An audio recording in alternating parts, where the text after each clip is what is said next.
Thanks for joining me. This is Danny, and welcome back to my FTB Omnia series, episode number 9, in which we are going to be playing Nature's Aura. So this is part 2 of our Nature's Aura gameplay, and I've been playing Nature's Aura as kind of as intended. This is my first time playing the mod, and I am learning through the book of Natural Aura, as things get revealed to me. And right now, what I need to do is I need to kill this Enderman. My goal today is to get the Skyseekers stuff, and we'll find some other fun stuff along the way, I'm sure. In order to get there, the next thing that I need to do is I need to make a Crimson Altar. The Crimson Altar is basically just like the Natural Altar that we made last time, except that it's done in the Nether with Nether things. I actually don't have any Nether wart, and I need Nether wart blocks for this. I've been to a couple fortresses already, and neither of them have had any Nether wart in them. So I am out searching for Nether wart, and as soon as I find it, I will meet you. Oh, there's a fortress. I don't know. I think that's one I've already been to, but I'll meet you back near the portal, which I forgot to waypoint, but it's over there, and we will kill this wither skeleton, and then we'll set up the Crimson Altar. Oh, he's slow from my botanist blade. Wither skull fragment. Okay, I'll take it. Vein goblin trader. Look at this guy. Turtle shell? I don't have any emeralds with me. Hooray! I found some. So the Crimson Altar is just like the Natural Altar. It's the same block. The difference is that you place it in the Nether, and that the multi-block structure that you surround it with is different. And it's what we're going to use in order to make Tainted Gold. In fact, if we look at the recipe for Tainted Gold, we'll see that it is the Natural Altar with gold, but this is showing a bottled ghosts rather than bottled aura, which means that this is done in the Nether. Okay, it's been too long. I totally forgot how this thing works. We have to do something like this. Yay! So 3 stone, a gold leaf, a gold ingot, and a token of joy, which I had left over because those are crafted in sets of 2. And we crafted those for the first thing. Okay, our items have disappeared.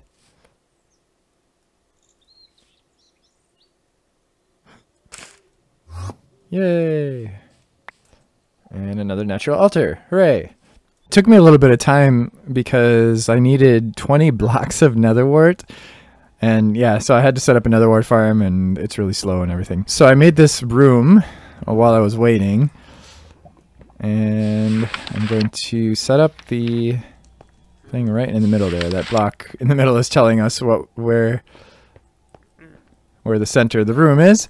So this is what we're going to need. We need 8 golden nether bricks. This is the brilliant fiber and nether bricks, similar to the golden stone that we did before.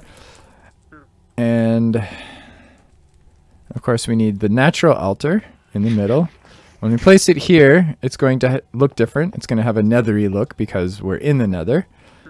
I'm actually going to place one of these. Hello, Vein Goblin Trader. He has an interesting potion. Fire resistance for 20 minutes, but it's 17 emeralds. Okay, so I'm just going to do that. Oh, and then set this to a range of 1. So we needed 20 of these. It's 5 on each side, or on each corner, I guess.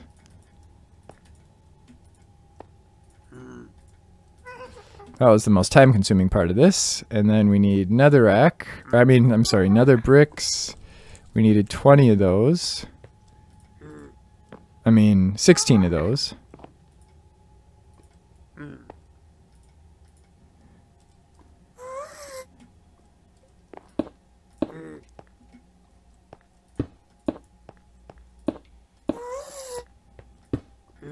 And then we needed red nether brick, which was what we needed more of the Right? That's right, right? I'm basically just going by the picture. Like, nowhere does it tell you what you need. You just have to look at the picture and figure it out. Like, oh, it looks like that looks like this and that looks like that. So yeah, that's how I did that. Wait. I hate to kill this guy because he's so cute, but if he continues to be a nuisance, I just might.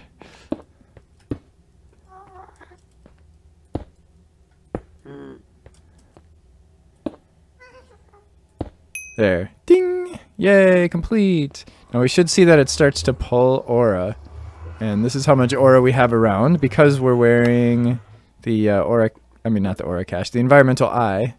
We can see how much aura is around. I don't know how to generate aura in the nether. I'll have to look at that. Maybe that's what we'll learn next in the book. But this thing is filling up. Once it's full... In fact, even now, we can put a gold ingot on there. And it's going to start pulling from that. And then, ding! We have Tainted Gold. Nice! And of course, we can automate this with hoppers and whatever else. Would you leave me alone? How does that look? Does that look cool? That looks kind of cool. My armor hurts him because I've got the botanist's armor. So it gives him some kind of bad effect. I don't know what it is. When he hits me. Ah! Let's take a hopper out the bottom. And then the completed stuff will end up in here. And we could probably have a couple chests in there too. So this thing is full now. You can see the aura in the air is really low. So it's going to start pulling from nearby chunks. I don't know what the bad effects are. Let's see. Actually, I'm going to take a peek in the book, see what we've opened. And we should have opened something because of the Tainted Gold. Yes, because we got an achievement or an advancement. And whenever you get an advancement in this mod, it does open up. Would you leave me alone? It does open up stuff in the book. So let's see. We got...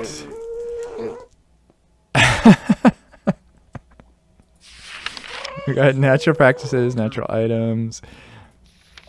Offerings to the gods. That's how we're going to get our ingots of the skies. So that's going to be open for us now. And then natural items, the Amulet of Wrath. The Amulet of Wrath, when held anywhere, allows its wearer to focus their power, giving them the ability to, when sneaking and jumping in place, stomp down on the ground hard enough to create a shockwave that hurts any other living creature close by. So you do need a lot of netherwort for that crimson portal. You can use crimson meal to make one of those. Another wart mushroom. And when you break this, you get netherwort. So that's a good way to get netherwort really fast. I actually was using botany pots, and I just set those up and let them do...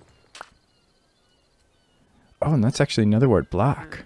Oh my gosh. Okay, so this is a lot of netherwort. Oh man, I wish I would have done this. I don't know why I didn't. In order to continue progressing, we are going to need some help from the gods. And we do need to make an offering to the gods. Maybe multiple offerings. So we're going to need a couple of these tokens. We're going to need a token of fear, which I'm making right now. And a token of sorrow, which requires a gas tier. And a bottle of sunlight. These are the things we need for the token that we are doing right now. Put the sapling in the middle.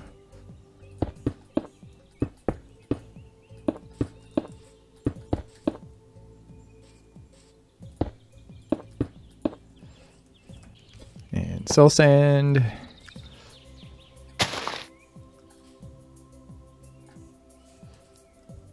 There we go. Oh, that's a big tree. And now it's gone. Alright, we got our tokens of fear. Sunlight. Gas tier. Raw salmon. Raw chicken. Glass. Gold leaf. 1, 2, 3, 4, 5, 6. Yep, that's it. And then our sapling and our 16 gold powder.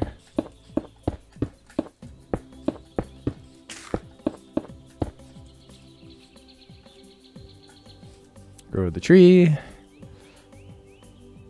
Fortunately, I have a skeleton farm now, so bone meal is easy. Yay! Okay, now we're ready to make our offering table. And this we can do in a crafting grid. Okay, so this is another multi-block structure that's going to require a lot of flowers. I'm just going to set this up over here for now. I actually have some plans for a big garden in this area, so we'll probably end up moving this or perhaps redecorating it. But, offering to the gods.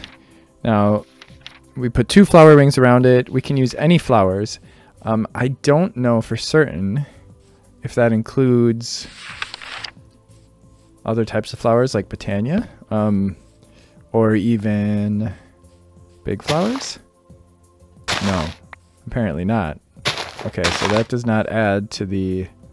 That does, though. Oh, that sucks. Okay, so we can't use big flowers. Can we use Botania flowers? We can use Botania flowers. Oh, nice. Okay. Can we use Nature's Aura's Aura Blooms? We can. All right. I'm going to put a ring of these in here. Nice. Okay, ready? Ding! All right, there we are. So Biomes of Plenty's work too. It seems like just about any flowers work as long as they're not double high. So here is our offering to the gods. Just a little trick on how to gather the items you need for a Ritual of the Forest quickly if you have a refined storage system. If you bring up the recipe in refined storage, you can actually hit the plus button and it'll put everything in the crafting grid. Now, obviously we can't craft it here, but we can grab all the stuff that we need. Yay, ancient saplings. We're going to make an offering to the gods. We can put up to 16 ingots in there, it looks like. And then we take this Spirit of Calling. This is why we needed the Tainted Gold. Tainted Gold and Infused Iron, Bottle of Sunlight, Bottle of Ghosts, and a Diamond. Gets us 3 of those. And then we can put Infused Iron in there. We can also put the Tainted Gold in there. And then we throw down our offering. And then the gods do that. And then something should fall from the sky. Yay! Stuff falling from the sky! Nice. So the gods have... Oh, look at that. Okay, we got 15. So I guess there's some loss there. Oh, no, there's 16. Okay, yes. So we got our 16 ingots of the skies. I actually want 32. So I'm going to put another 16 in there and then throw another Spirit of Calling down. And then the gods will hopefully rain. Yay! Oh my god, that is so cool. Now, I'm interested in making the armor, the Skyseeker armor. We opened up a lot of stuff in the book. I'm going to read those off camera and maybe come back and highlight a few. The Skyseeker shoes, leggings, chestplate, and headwear. You may have noticed I zoomed out a little bit there, and that is because we get a speed boost. Hooray! And we also get... Dun, dun, dun, dun, step assist. Nice. So that's what the Skyseeker's armor does. Unfortunately, we lose the thorn-like thing that we get from the botanist armor, but we do get speed, and it is diamond level armor, and it does repair with aura. So I have my aura cache filled with aura, and if I ever need to repair my armor, all I have to do is crouch, and it'll almost instantly repair it, depending on how damaged it is. I took a look quickly at the natural items, and we've got the Iris token, which actually can be added to any tool in an anvil, and it'll prevent the tool from breaking. So if the tool breaks, it'll just not work, and then you don't have to worry about losing your tools. Let's see, what else? Ring of Last Chance is kind of like the Totem of Undying. It basically prevents you from dying, and then it's consumed by the death. The Skyseeker's armor we already looked at. The tools... The pickaxe basically instantly puts anything you break into your inventory, so you don't have to worry about dropping things.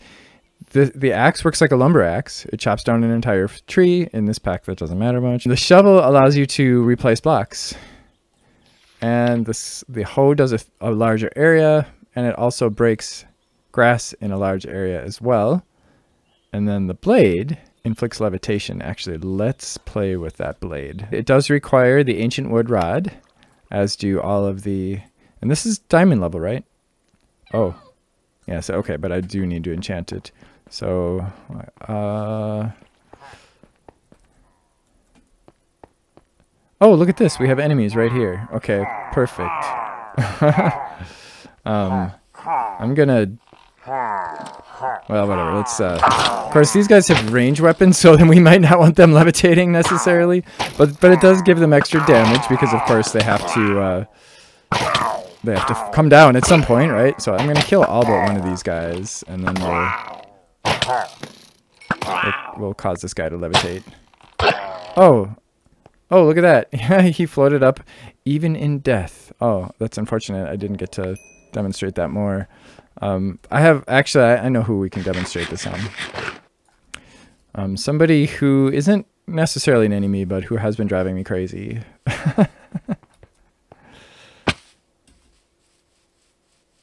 Definitely want to get feather falling on this. There we go. Yay. Another one. See, these guys are everywhere. Come here. Oh, too bad. So sad. Oh, he has like the almost exact same trades. Oh, that's great. Oh, he dropped something. Oh, right. I don't have to jump. Oh, well, that just killed him. Okay. Oh, there's another one. Now you can kind of maybe see why I want to kill these guys, because they just...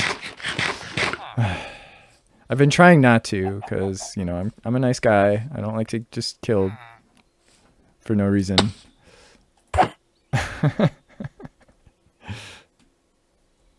Oh, so sad. So there are also 3 staves. The Staff of Valdeur, which is a lighting staff. It basically allows you to shoot light sources off in the direction. If they hit a living entity, it sets them on fire too, so that could be a good weapon as well. The Staff of Riches shows chests within a 64 block radius. If you want to find dungeon chests or loot or that sort of thing, that could be really handy. It actually will highlight them for like 60 seconds. And of course, all these require aura. The Staff of Shadows will visualize all areas that are dark within a 64 block radius. So like if there are any caves down below you that aren't well lit, you will be able to see those within a 64 block radius. So if you wanted to set up some kind of a mob farm or something, that would be really useful for that. Infused rock, golden stone bricks, glowstone, brewing stand, gold leaf, and an ingot of the skies. That is going to make... Oh, I need a sapling. That is going to make the transmutation catalyst, which is going to allow us to turn certain things into certain other things. Sorry, this one needs a jungle sapling, specifically not oak.